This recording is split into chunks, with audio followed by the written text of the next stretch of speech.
Movie शुरू होती है कि छोटी लड़की एनी से वो अपनी माँ से डरी गॉड से दुआ करी होती है। उसकी माँ दरवाजे पर दस्तक देती है और फिर अचानक बेहद गुस्से से दरवाजे पर हमला करना शुरू कर देती है।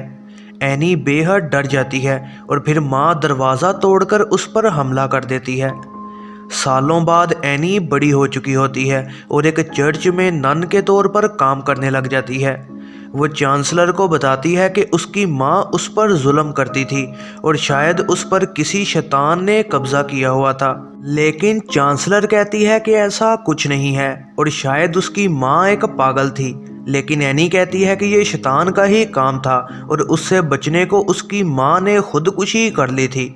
शैतानों के केसेस बढ़ने की वजह से चर्च दोबारा से अपना स्कूल खोल देता है, जिसमें पादरियों को शैतानों को रोकने की ट्रेनिंग दी जाती है। एनी फिर कुछ मरीजों से मिलती है जिनमें एक बूढ़ा आदमी और एक लड़की टिमड होती है। इस छोटी लड़की पर किसी भूत का साया होता है। चांसलर वहां आती है और कहती है कि वो साइंस के जरिए ये साबित करेगी कि टिमड पर कोई भी साया नहीं है। चांसलर के जाने के बाद टिमड और एनी आपस में बात करते हैं और टिमड कहती है कि एनी उसकी फेवरेट नन है। रात को एनी को पुरानी यादें आती हैं जिसमें उसकी माँ उसे तंग करी होती है। फिर अचानक एनी को कोई अजीब आवाज़ आती है। वो बाहर देखती है लेकिन उसे कोई भी नज़र नहीं आता। अगली सुबह कोई एनी का नाम पुकार रहा होता है और उसे किसी के रोने की आवाज़ भी आ रही होती है। अचानक टिमड वहां आ जाती है और वो डरी होती है। वो टिमड को वापस उसके कमरे में लेकर जाती है और उसके बाद उसे दोबारा से वैसी ही आवाज़ें आने लग जाती हैं। फिर उसे किसी के चिल्लाने की आवाज़ आती है। वो वहां जाती है और देखती है कि असल में एक औरत की वीडियो प्ले की जा रही है जो कि शैतान के कब्ज़े में है और एक पादरी ये वीडियो नए स्टूडेंट्स को दिखा रहा होता है। वो बताता है कि गॉड ही वो ताकत है जो कि ऐसे शैतानों से बचा सकती है। एनी ये सब देखकर बहुत इम्प्रेस होती है और फिर खुद इन सब चीज़ों पर स्टडी करना शुरू कर देती है। उसे ये भी एहसास होता है कि माँ में मौजूद शैतान असल में एनी के लिए ही आया था। एनी को लगने लग जाता है कि वो गॉड की एक सिपाही है। वो लाइब्रेरियन के पास जाकर असली किताबों को हासिल करना चाहती है, लेकिन उसे बताया जाता है कि लड़कियों को ये किताबें पढ़ने की इजाज़त नहीं है। बाद में पादरी एनी की शिकायत लगाता है कि वो चुपके से उसकी क्लास में आई थी। हेड गुस्से से एनी को उस क्लास में जाने से मना करती है क्योंकि वो एक लड़की है। लेकिन एनी कहती है कि वो भी पादरियों की तरह ये सब सीखना चाहती है और फिर गुस्से से वहाँ से चली जाती है। इसके बाद एनी बूढ़े की देखभाल करी होती है और वो आदमी वही गाना गाने लग जाता है जो कि एनी की माँ उसके बाल संवारते हुए गाया करती थी। एनी डरते हुए वहाँ से भागने लगती है लेकिन वो आदमी उस पर हमला कर देता है। एनी बड़ी मुश्किल से उससे बचने में कामयाब हो जाती है। हेड पादरी ये वीडियो देख लेता है और ये सारा मामला दूसरे पादरी और हेड नन को बताता है। पादरी एनी को सिखाना चाहता है कि वो कैसे इन शैतानों से बच सकती है, लेकिन नन इस बात को नहीं मानती। लेकिन पादरी कहता है कि शैतान एनी के पीछे है और इसलिए उसे सिखाना चाहिए कि वो कैसे इससे हिफाजत कर सकती है। हेड पादरी ये बात मान जाता है और एनी को उसकी क्लास ज्वाइन करने देता है। पादरी उसे क्लास में देखकर खुश होता है और वहाँ एक और स्टूडेंट होता है जो कि एनी को पसंद करने लग जाता है। पादरी उन्हें फिर कमरे में लेकर जाता है जहाँ वो अपने पहले पेशेंट टिमड से मिलेंगे। पादरी कहता है कि टिमड पर पूरी तरह से शैतान का कब्जा है और कौन इस पर प्रैक्टिस करना पसंद करेगा। एनी टिमड को इस हालत में देखकर हैरान होती है और प्रैक्टिस करना चाहती है, लेकिन पादरी उसकी बजाय दो और लड़कों को ये करने को सिलेक्ट कर लेता है।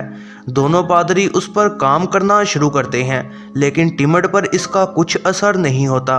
टिमड उनकी तरफ देखना शुरू करती है और उसे मंत्रों का कोई असर नहीं हो रहा होता। फिर टिमड उन्हें डराना शुरू कर देती है और वो डर के वहाँ से निकलना चाहते हैं। इसके बाद डेविल टिमड शीशे के पास जाती है और सीधा एनी की आंखों में देखना शुरू करती है। उसके हाथ से अजीब कीड़े निकलने लग जाते हैं और वो उस बूढ़े की तरह उसे कह रही होती है कि एनी उसकी बात मान ले। फिर फौरन पादरी अंदर आता है और डेविल टिमड को रोकना चाहता है। वो पादरी के साथ खेल खेलना शुरू कर देती है और पादरी उसकी चालों में फंस जाता है। चीज़ें बेहद ख़तरनाक हो जाती हैं क्योंकि शैतान किसी के कब्ज़े में नहीं आ रहा होता। लेकिन फिर एनी कमरे में दाखिल होती है। एनी के मंत्र काम कर रहे होते हैं, लेकिन फिर डेविल दोबारा ताकत पकड़ लेता है और टिमड के मुंह में उसके बाल डालकर उसकी सांस रोकना शुरू कर देता है। पादरी दोबारा होश में आ जाता है और टिमड को मरने से बचा लिया जाता है। एनी भी पादरी की इसमें मदद करती है और इस वजह से डेविल वहां से भाग जाता है। एक लड़का एक प्रेग्नेंट औरत की ड्राइंग भी वहां देखता है।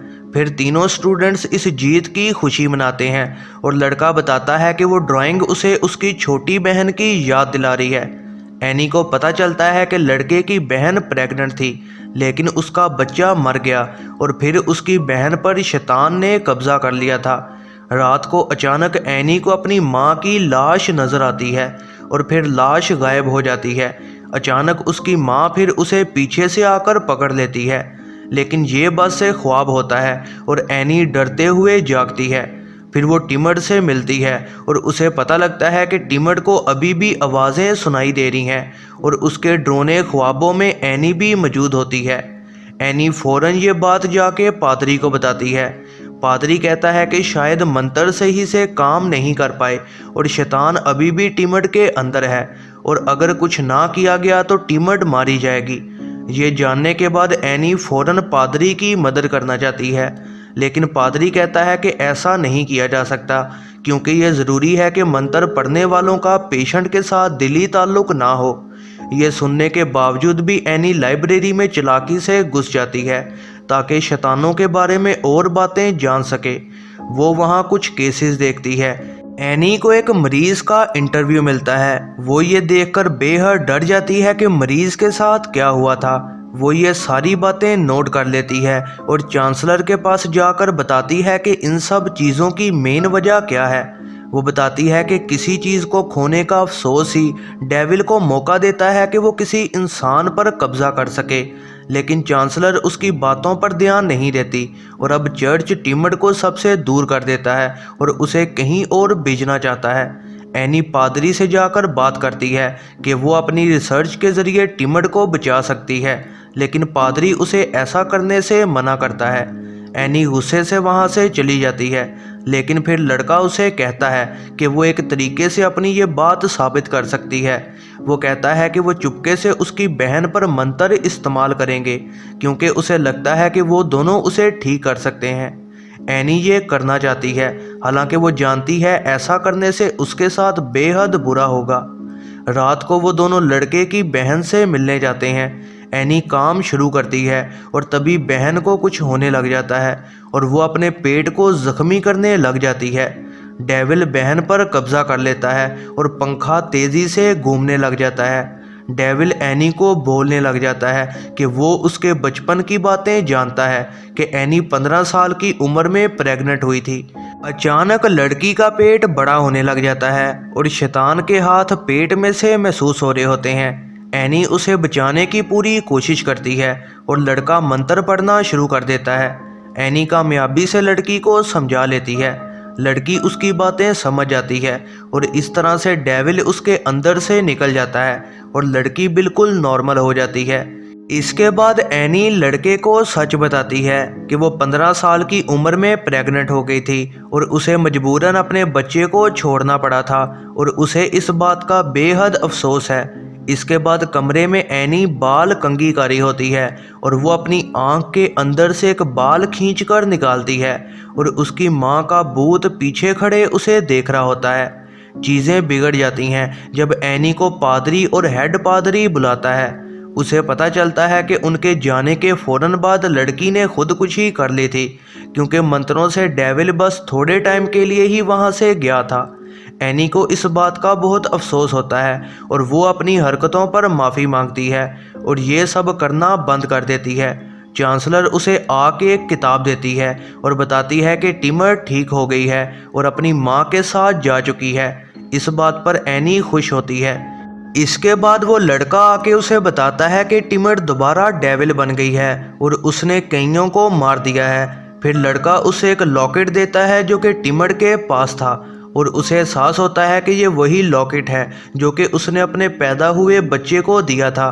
एनी को पता चलता है कि टिमड़ उसी की ही बेटी है और डेविल उसका इस्तेमाल कर रहा है ताकि एनी को हासिल कर सके। वो फैसला करती है कि वो उस जगह जाएगी जहां टिमड़ को रखा गया है। वो जेल तक जाती है जहां पहले से कुछ पादरी उसका इलाज करने की कोशिश कर रहे होते हैं। पादरी उन्हें जाने का कहते हैं, लेकिन तभी टिमड़ जागती है और एनी को आवाज़ लगाती है। वो लाइट्स बंद कर देती है और अपनी जेल भी खोल लेती है। वो बाकी तमाम पादरियों को मार देती है। सिर्फ लड़का और एनी ही बच पाते हैं और उनका भी सामना फिर टिमड़ से होता है। डेविल हंसता है और कहता है कि एनी की माँ ने खुदकुशी एनी को बचाने के लिए की थी। वो कहता है कि बहुत अफसोस की बात है कि एनी ने टिमड़ को छोड़ दिया था।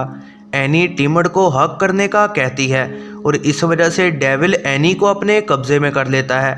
लड़का टिमड़ को महफूज जगह ले जाता है और एनी इसी दौरान पूरी तरह से डेविल बन चुकी होती है। लड़का उसे बचाने की कोशिश करता है लेकिन हार जाता है। फिर डेविल टिमड़ का गला दबाना शुरू कर देती है। तभी वो फिर से आवाज़ें सुनती है जो कि उसकी माँ की हैं और वो हमेशा एनी को डेविल से बचाने की कोशिश कर रही थी। एनी को थोड़ा होश आता है और वो क्रॉस को अपने माथे पर लगाती है और इस वजह से उसे बेहद दर्द होता है। वो कामयाबी से डेविल को हरा लेती है। एनी फिर हॉस्पिटल में जागती है और फिर अपनी बेटी टिमड़ से मिलती है। टिमड़ अपनी अडॉप्टेड माँ के साथ चली जाती है और फिर एनी हेड पादरी से मिलती है। वो एनी का शुक्रिया अदा करता है और फिर पादरी उसे वार्न करता है कि अब वो डेविल को जिस तरह जानती है उसी तरह डेविल भी उसे जानता है। एनी एक टैक्सी में जा रही होती है और देखती है कि एक डेविल उसे देख रहा है। फिर उसे आवाज़ आती है और वो अपने टैक्सी ड्राइवर को देखती है जो कि एक डेविल बन चुका होता है। मूवी एंड होती है और एनी क्रॉस को निकालती है ताकि वो दोनों शैतानों का मुकाबला कर सके। यह है ज़रनाब मूवीज़ रिव्यू। ऐसी ही नई वीडियोस के लिए चैनल पर बने रहें, सब्सक्राइब करें और बेल नोटिफिकेशन को ऑन करना ना भूलिएगा।